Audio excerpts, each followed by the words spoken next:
বাংলাদেশের ক্রীড়াঙ্গন কতটুকু সমৃদ্ধ সেটা আমরা প্রত্যেকেই জানি। আমরা যখন গণমাধ্যমে কাজ করি কিংবা আমরা যখন কোনো একটা অনুষ্ঠান বা বুলেটিন সাজাই, আমাদের প্রথম প্রায়োরিটি সবসময় ক্রিকেট নিয়ে থাকে, সেকেন্ড প্রায়োরিটি আমরা ফুটবলকে দিই। কিন্তু আরও একটা খেলা আছে যার জনপ্রিয়তা একটার সময় কিন্তু খুব আকাশচুম্বী ছিল। আমি যদি বলি যে 1905 সালে নওয়াব খাজা সলিমুল্লাহ তিনি হকি খেলার উপর পৃষ্ঠপোষকতা করা শুরু করেছিলেন। সেই হকিতে এখন পৃষ্ঠপোষক পাওয়া যায় না, কোনো টেলিভিশন চ্যানেল সেই হকি টেলিকাস্ট করতে চায় না। আমরা এত আলোচনা কেন করছি সঞ্জনা? কারণ আগামীকাল থেকে কিন্তু শুরু হতে যাচ্ছে এশিয়ান চ্যাম্পিয়ন্স ট্রফি, হকির সর্বোচ্চ আসর। এক্স্যাক্টলি, এশিয়ান হকির সর্বোচ্চ আসর এশিয়ান চ্যাম্পিয়ন্স ট্রফি তা শুরু হতে যাচ্ছে এবং এই সামগ্রিক ব্যাপার নিয়ে আমরা আলোচনা করব। এটা কি একটা সম্ভাবনার দুয়ার উন্মোচন হচ্ছে আমাদের জন্য? সেই পার্টিকুলার বিষয়টি নিয়ে আমরা আলোচনা করতে চাই আমাদের আজকের অতিথির সঙ্গে। আমাদের আজকের অতিথি হিসেবে যিনি যুক্ত হচ্ছেন, আজকে আমাদের অতিথি হিসেবে থাকছেন মামুনুর রশিদ, জাতীয় পুরস্কার প্রাপ্ত সাবেক খেলোয়াড় ও কোচ। মামুন ভাই, আপনাকে আমন্ত্রণ আমাদের স্পোর্টস লাইভে। প্রথমবারের মতো আপনাকে পেয়েছি। এদিক দিয়ে আসবেন মামুন ভাই, এদিক দিয়ে আসবেন। এবং মামুন ভাইয়ের প্লেয়িং ক্যারিয়ারের ব্যাপারে যদি আমরা বলি, অনেক সমৃদ্ধশালী একটা প্লেয়িং ক্যারিয়ার এবং একটা সময় এশিয়ান 11-এর হয়েও মামুন ভাই প্রতিনিধিত্ব করেছেন। সব কিছু মিলে মামুন ভাই, আমি যে বিষয়টা আসলে বলছিলাম একদম শুরুতেই, যেটা বললাম যে 1905 সালের মতো সময়ে নওয়াব খাজা সলিমুল্লাহ নাকি হকিতে পৃষ্ঠপোষকতা করতেন। এখন আমরা দেখতে পাই যে আমাদের এত বড় একটা টুর্নামেন্ট আমরা আয়োজন করছি, সেখানে পৃষ্ঠপোষকের জায়গায় সংকট, টেলিভিশন চ্যানেলরা তারা টেলিভিশনের সম্প্রচার করতে চায় না। আপনার কাছে কতটুকু দুঃখ লাগে আসলে বিষয়টা? মাইক্রোফোনটা আমি প্রথমেই ধন্যবাদ জানাচ্ছি আপনাদেরকে। আসলে বিষয়টা আমি এভাবে দেখছি না, বিষয়টা আসলে অন্যভাবে দেখছি যে সর্বোচ্চ আসর বাংলাদেশ পার্টিসিপেট করছে বা হোস্টিং করছে, এটা একটা বিষয়।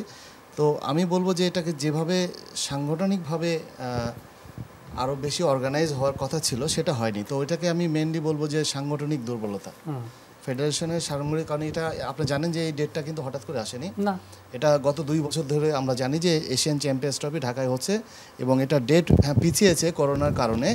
কিন্তু আমরা যথেষ্ট সময় পেয়েছি এটাকে ক্যাশ করার। ক্যাশ এই সেন্সে আমরা জানি যে এই টুর্নামেন্ট আমাদের জন্য একটা খুবই সম্মানজনক অবস্থান। আমরা এখানে বিভিন্ন বিষয়গুলো ক্যাশ করতে পারতাম। এক হতো যে আমরা এখানে হকির যে ক্রেজটা ছিল সেটাকে ফিরিয়ে আনার জন্য যে মিডিয়া বা এটাকে প্রচার বা প্রসার করার যে সেটা করতে পারতাম। তারপরে যে আমরা জানি যে এখানে বাংলাদেশ টিম কিন্তু সবচেয়ে লোয়েস্ট র্যাঙ্কিংয়ে আছে। তো Bangladesh team as a host country হিসেবে খেলার সুযোগ পাচ্ছে। তো বাংলাদেশ কিন্তু যে টিমগুলোর সাথে খেলবে তারা কিন্তু অলরেডি অলিম্পিক, ওয়ার্ল্ড কাপ এবং এই ধরনের টিম খেলে, যাদের সাথে বাংলাদেশে খেলার সুযোগ খুবই কম থাকে। তো সেখানে কিন্তু বাংলাদেশের খেলোয়াড়দের একটা এক্সপোজার বা তাদেরকে এই টিমগুলো এই ধরনের মানের খেলোয়াড়দের সাথে খেলার যে একটা সুযোগ, সেটা একটা বড় আমি মনে করি অ্যাচিভমেন্ট। আর আপনি যেটা বললেন যে আসলে এখানে এশিয়ান চ্যাম্পিয়ন্স ট্রফি হওয়ার পর যেটা একটা হাইপ বা একটা মানুষকে যা সম্পৃক্ত করার, সেই জিনিসটা আমিও ফিল করেছি যে এটা এখন অনেক পিছনে। আমরা ওই একটা কথা বলি না, একদম মানে খাঁটি বাংলা ভাষায় বলি না যে আওয়াজ দেয়া, আমরা তো আসলে ওরকম কোনো আওয়াজও খুব একটা দেখতে পাই না। আমাদের কাছে একটা রিপোর্ট আছে মামুন ভাই, সেই রিপোর্টটা দেখে আমরা পরবর্তীতে আরও আলোচনা করব। পৃষ্ঠপোষকের অভাবে সাদামাটাভাবেই উন্মোচিত হয়েছে এশিয়ান হকির সর্বোচ্চ আসর চ্যাম্পিয়ন্স ট্রফির শিরোপা। তবে সমাপনীতে কিছু আয়োজন থাকবে বলে জানিয়েছে আয়োজক কমিটি। 5 অধিনায়ক এ সময় উপস্থিত থেকে বাড়িয়েছেন ট্রফি উন্মোচনের জৌলুস। সকলেরই লক্ষ্য সেরাদের সেরা হওয়া। The captain Bangladesh, captain India, captain Japan. দেশের মাটিতে প্রথম এশিয়ান হকির সর্বোচ্চ আসর, কিন্তু টুর্নামেন্টের উদ্বোধনী অনুষ্ঠান দেখে মনে হলো স্থানীয় কোনো আসর। সাদামাটা উদ্বোধনে আলো ছড়িয়েছেন কেবল 5 দলের অধিনায়ক। আয়োজকদের কথা, এদেশের কোনো পৃষ্ঠপোষক এগিয়ে না আসায় এমন অবস্থা। যদিও গোটা আসর জুড়ে করোনা সতর্কতা বজায় রাখার কথাও জানান তারা। কোভিডের যে সমস্ত নিয়ম নীতি আছে সেই সম্পূর্ণ প্রোটোকলটাকে আমরা মেনটেন করছি। আমরা হোটেল থেকে খেলোয়াড়রা যারা আছেন, কর্মকর্তা যারা যাচ্ছেন, গতকাল থেকে আমরা কোভিড টেস্ট করাচ্ছি।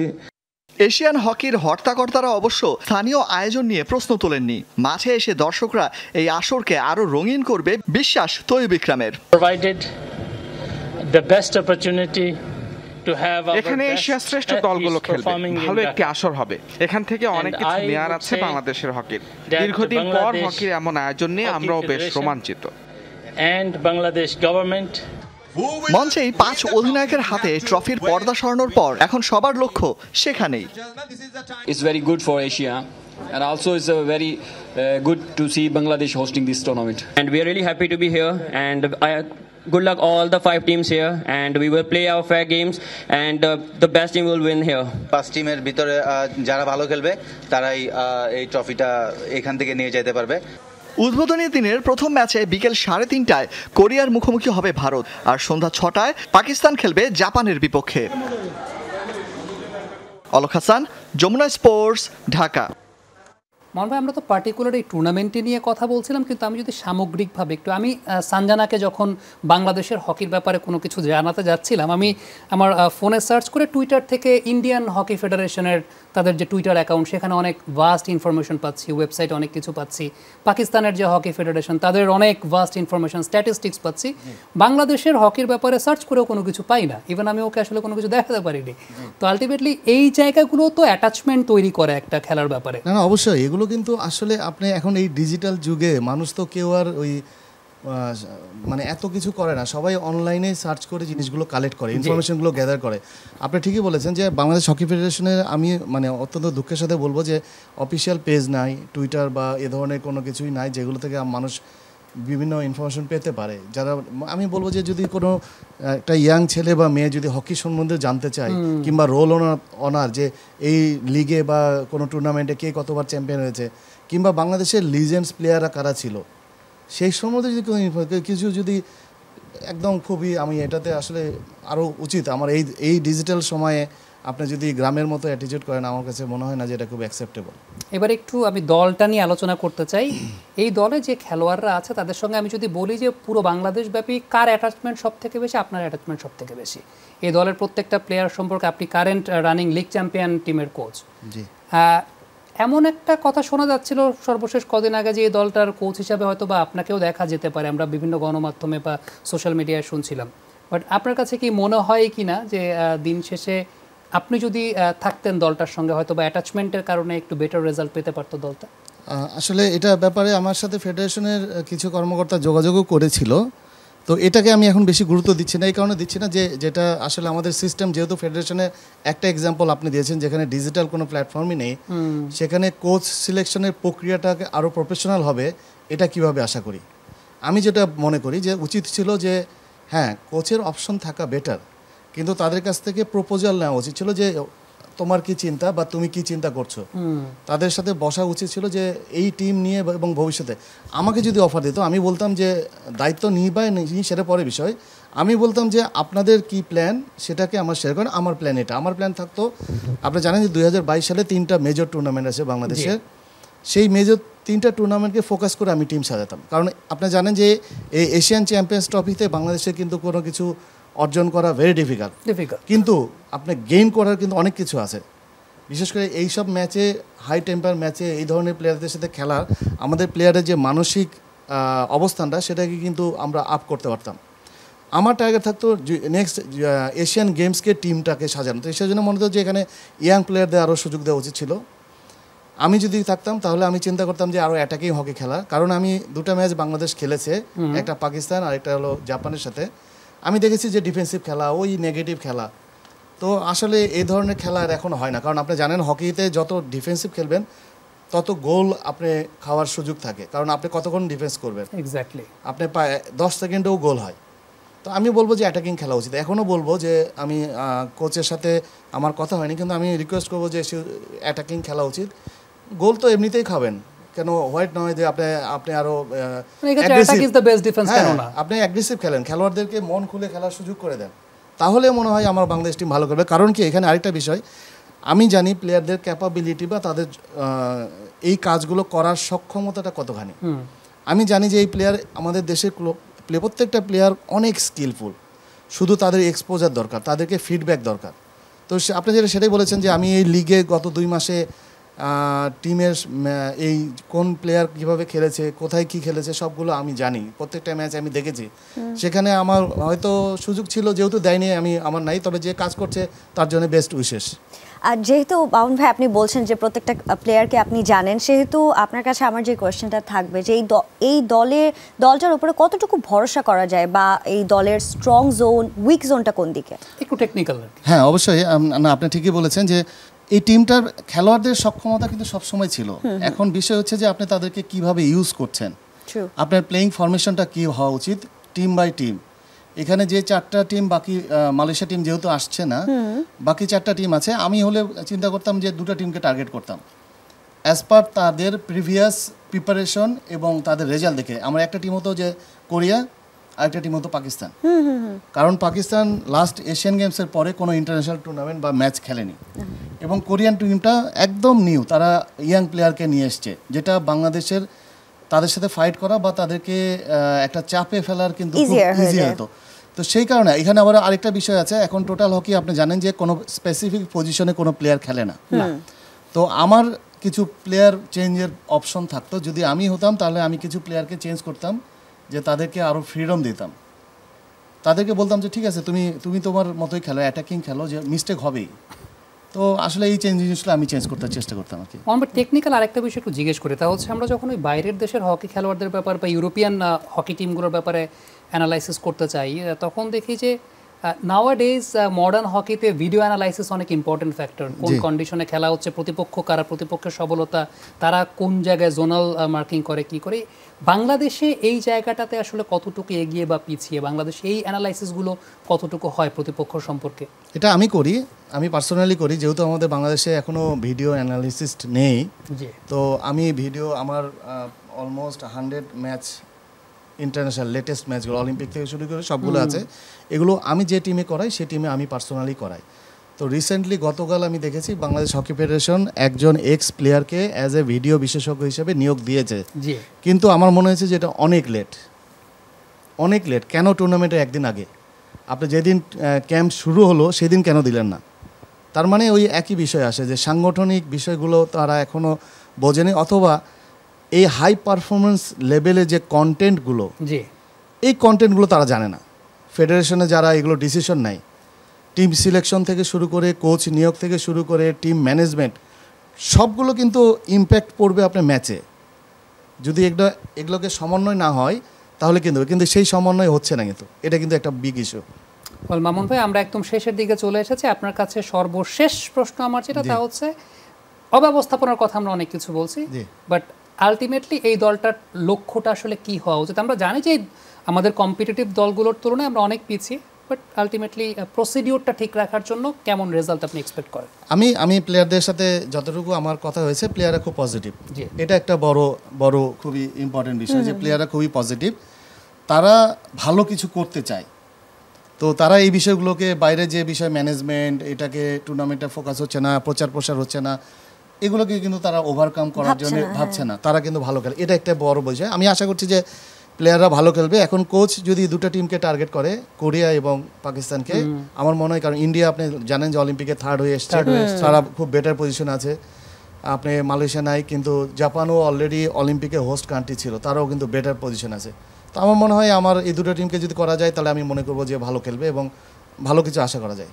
মামুন ভাই, আপনাকে অসংখ্য ধন্যবাদ। এবং কালকে আমরা রাসেল মাহমুদ জিমিকে সংযুক্ত করেছিলাম, তিনিও একদম এই কথাই বলেছেন যে একটা পজিটিভ ইন্টেন্ট নিয়ে তারা আসলে টুর্নামেন্টটা ফোকাস করতে চান।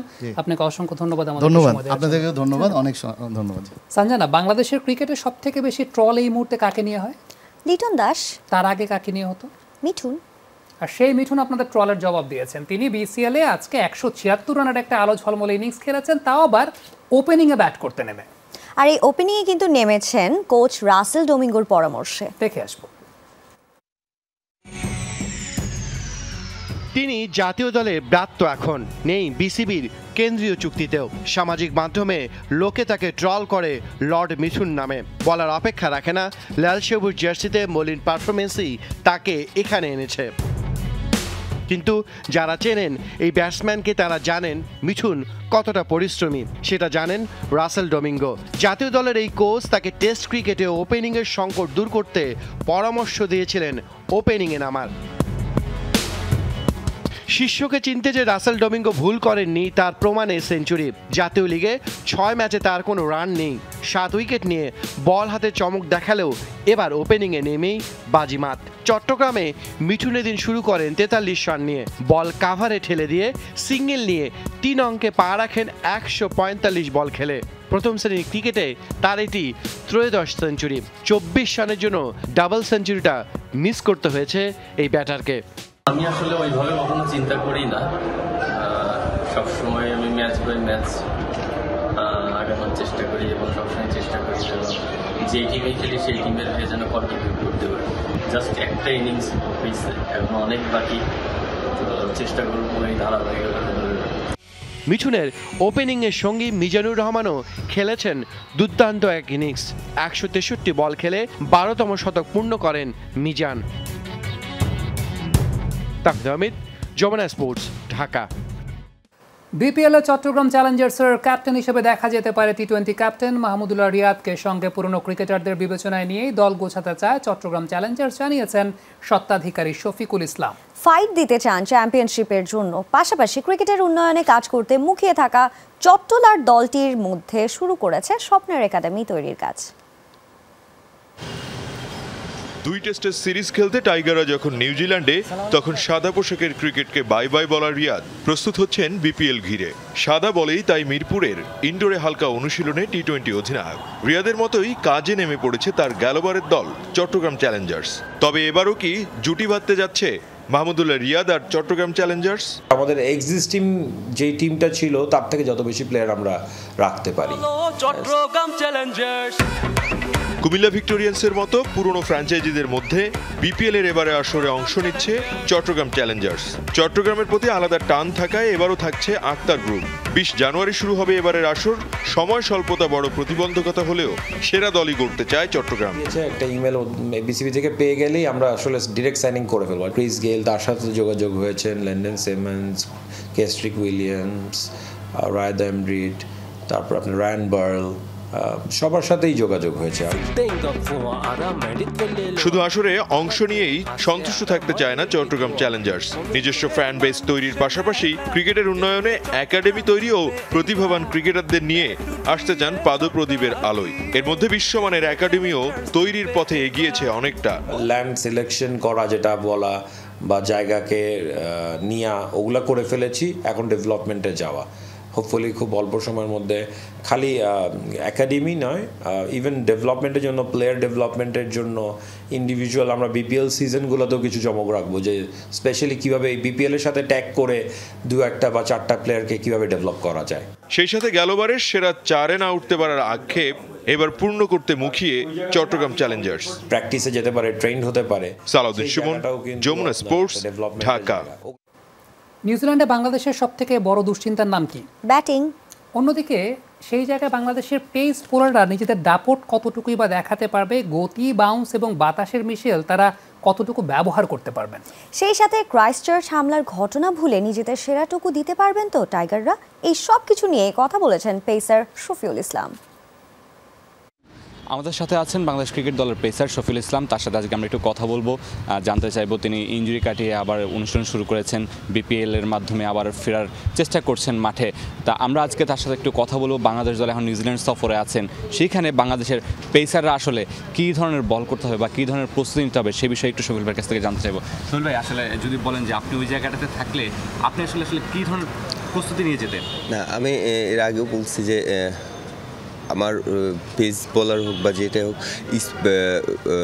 উইকেটটা রিড করতে হবে। আমার মনে হয় নিউজিল্যান্ডের উইকেটটা কি চাচ্ছে, পেস বলার ব্যাক অফ লেন্থ ও সামনে। নিউজিল্যান্ডে যে ধরনের উইকেট হয় বা যে ধরনের ওয়েদার, আমার মনে হয় একটু ওপরে বল করা ভালো। ওখানে বাতাসের একটা বিষয় আছে, সুইংয়ের একটা বিষয় আছে, এই বিষয়গুলোকে আমাদের বোলার আসলে কীভাবে ম্যানেজ করতে পারে?